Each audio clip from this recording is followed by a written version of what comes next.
இன்னைக்கு எனக்கு முன்னே தேவ திட்டத்தை கர்த்தர் வச்சிருக்கிறார். God's plan. இன்னைக்கு உங்களுக்கு முன்ன ஒரு தேவ திட்டத்தை கர்த்தர் வைக்கிறார்.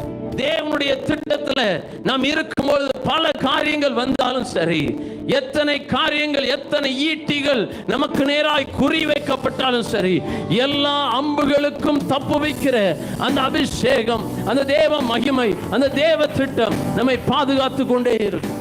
நிறைய நேரத்தில் நம்ம நினைக்கிறோம், தேவ திட்டம் இருக்குன்னா ஏன் என்னால் அடுத்த ஸ்டெப் போக முடியல? தேவ திட்டம் என் மேல இருக்குன்னா என் வாழ்க்கையில ஏன் இன்னும் நான் போக வேண்டிய அந்த டார்கெட் என்னால ரீச் பண்ண முடியல?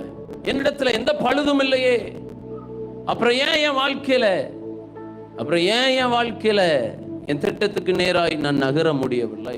நான் பழுதற்றவன், என்னிடத்துல எந்த குறையும் இல்லை, பழுதும் இல்லை. இந்த பேப்பரை பிடிங்க, சும்மா தூக்கி போடுங்க முன்னாடி, எவ்வளவு தூரம் போகுதுன்னு பார்ப்போமே. ஏன் என் வாழ்க்கையில பாடு, பிரச்சனை, கண்ணீர்? அடுத்து இப்ப பார்ப்போம் எவ்வளவு தூரம் போகுதுன்னு. எங்க ஆரம்பிச்சனோ அங்கேயே தான் நான் நின்றுட்டு இருக்கிறேன். நான் எவ்வளவுதான் எதிர்நீச்சல் போட்டாலும் எங்க ஆரம்பிச்சனோ அதே இடத்துல தான் நான் நிக்கிறேன். ட்ரை பண்ணி பாருங்க. இப்ப இது பழுதற்றதுதான். எந்த கிறுக்கலும் இல்லை, எந்த ஒரு இதுவும் இல்லை.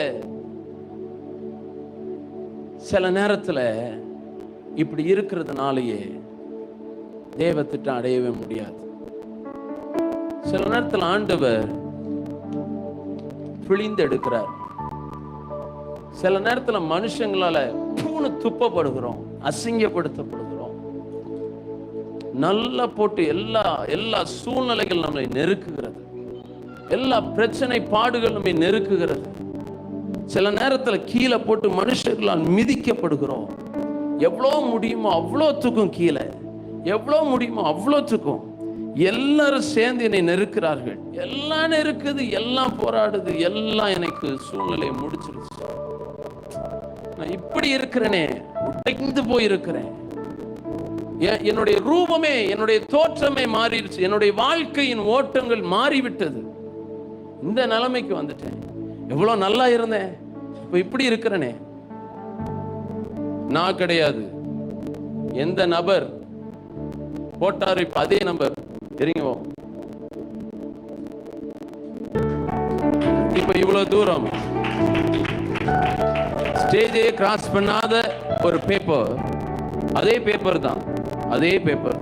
தேவ திட்டம் உன்னை ஒருபோதும் அழிக்காது, உன்னை லக்கை அடையும்படி செய்யும். கர்த்தர் நம்மை லக்கை அடையும்படி கர்த்தர்